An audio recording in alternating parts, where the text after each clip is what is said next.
औज़ुबिल्लाहि बिस्मिल्लाहिर्रहमानिर्रहीम। सबसे पहले तमाम व्यूअर्स को अस्सलाम वालेकुम। व्यूअर, आज का जो मेरी वीडियो है ये शकरकंदी की काश्त के ऊपर है कि शकरकंदी हम कैसे काश्त कर सकते हैं, कब काश्त कर सकते हैं, इसका सीड कैसे मिलता है, कहाँ से मिलता है, कैसे बनाया जाता है और ये कितने अरसे की फसल है, प्रॉफिट कैसे होता है, कितना हो सकता है। तो आज हम इसके ऊपर डिटेल से बात करते हैं। इससे पहले जिन व्यूअर्स ने मेरे चैनल को सब्सक्राइब नहीं किया वो मेरे चैनल को सब्सक्राइब कर लें और साथ ही बेल के आइकन को प्रेस कर दें ताकि जो भी मेरी नेक्स्ट वीडियो आपके पास है तो उसका इंटीमेशन आपके पास आ जाए। अब हम बगैर टाइम जो है ज़ाया कि अपने वीडियो की तरफ आते हैं कि सबसे पहले ये काश्त कब होती है। सबसे पहले मसला आता है इसका सीड का, कि सीड इसका कैसे अरेंज किया जाए।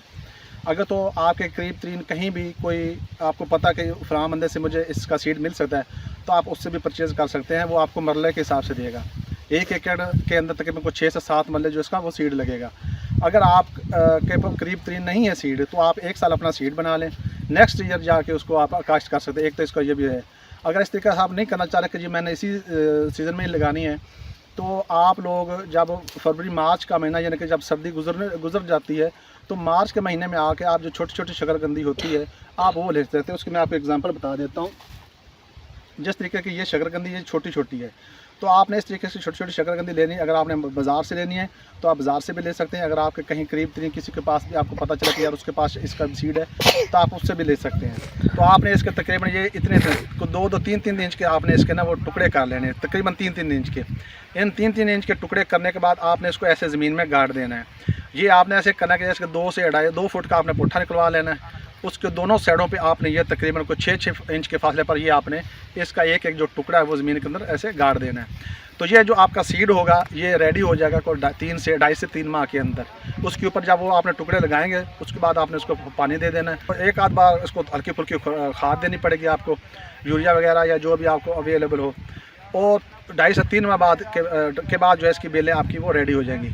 वो जब वो बेलें आपकी रेडी हो जाएंगी तो आपने जाके इसको फिर आगे काश्त कर देना अपनी फसल के अंदर। जो बेलें होंगी वो मैं आपको बता देता हूँ। ये इस तरीके से इसकी बेलें हो जाएंगी। तो जो इसकी बेल होगी वो आपने इस तरीके से इसकी बेलें होंगी। बेल को आपने जब इस तरीके से आपने उसको निकाल लेना है। ये वाली बेल है, इसको आपने इस तरीके से इतना इसका टुकड़ा बना लेना है। जो पत्ते ऐसे कुछ लोग होंगे जिनको पता नहीं होगा वो ऐसे काट के इसको ऐसे लगा देंगे। ऐसे इसने अगर वो लग भी जाएगी उसकी बेल भी बनेगी लेकिन नीचे प्रॉपर शकरकंदी नहीं बनेगी। आपने इसको ऐसे लगाना ताकि जो इसके ये पत्ते हैं ये इसके ऊपर की तरफ हों। ये आपने इतनी इतनी काट के आधी जो बेल है इसकी ये आधी आपने ज़मीन के अंदर गाड़ देनी है, आधी इसकी ज़मीन के ऊपर रहे। तो इसको आपने 3-4 पानी फ़ौरन देने ताकि ये बेल जो है ये प्रॉपर इसके नीचे जड़ वो रूट जिनके वो बन जाए, ये सूखे ना। ये वाला प्रोसेस जो अब आपने करना है तो उससे पहले ज़मीन वगैरह को आपने ये वाला इससे पहले वाला प्रोसेस वो सारा सीड का था। अब प्रोसेस आ जाता है कि हमने इसको काश्त कैसे करना है। जब आपने कहीं भी आपने काश्त करनी है आपका सीड 1 एकड़ के अंदर अगर आपने 1 एकड़ लगाना है तो उसके लिए आपको 6 मरले जगह रिक्वायर्ड होगी। 6 मरले जगह रिक्वायर्ड के अंदर जब आपका वो सीड सारा तैयार हो जाएगा तो आगे आपने उसको शिफ्ट करना है। तो जिस तरीके से मैंने आपको बताया कि आपने ये बेलें ले लेनी है, इसको बेलों को आपने आगे काट के लगा देना है। जब आपने ज़मीन अच्छे तरीके से तैयार करनी है कि हाल या रोटावेटर या जो भी चेज़र वगैरह चला के उसको आपने अच्छे तरीके से तैयार कर लेना है। तैयार करने के बाद नीचे आपने खाद वगैरह ना भी डालें तो कोई इशू नहीं, अगर डालनी चाहें तो डाल भी सकते हैं। आपने जब ये 2 फुट का या 2.5 फुट का 3 फीट का पेठा जितना भी आपको आप रखना चाहते हैं वो रख सकते हैं।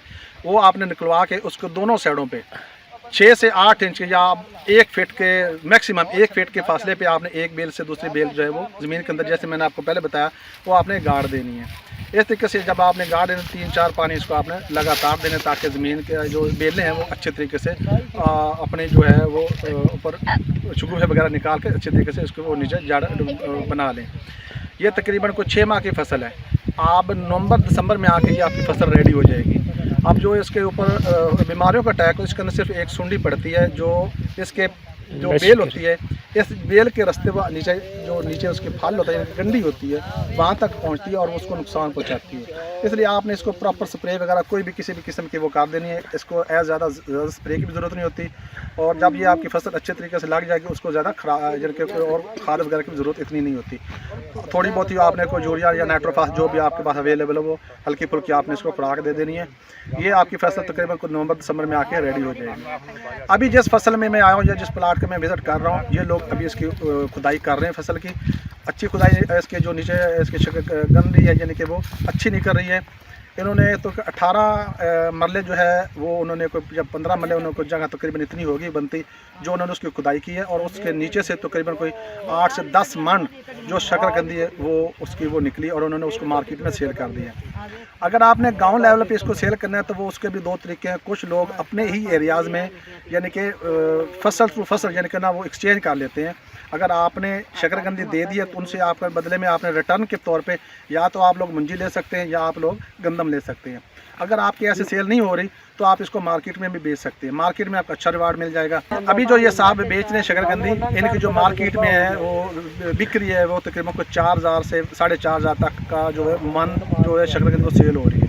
इसके बदले आप एक्सचेंज भी कर सकते हैं। मुख्तलिफ एरियाज में लोग एक्सचेंज करते हैं, वो एक मान मुंजी का ले लेते हैं और उसके बदले उसको शकरकंदी दे देते हैं, या वो कह देते हैं कि शकरकंदी मेरे से ले लो और मुझे गंदम जो है वो एक मन दे देना। तो इस तरीके से भी आप कर सकते हैं। अगर इस तरीके नहीं होता तो वो भी मार्केट में 4 से 4500 रुपये का मन आपका ईजिली सेल हो जाता है। तो इस अगर आप इसको कैलकुलेशन निकालें कि ये कितनी प्रॉफिटेबल फसल है, इसके ऊपर जो टोटल खर्चा है वो तकरीबन को 60 से 70 हज़ार रुपये मैक्सिमम आता है, और ज़्यादा कहें तो 80,000 तक चला जाएगा।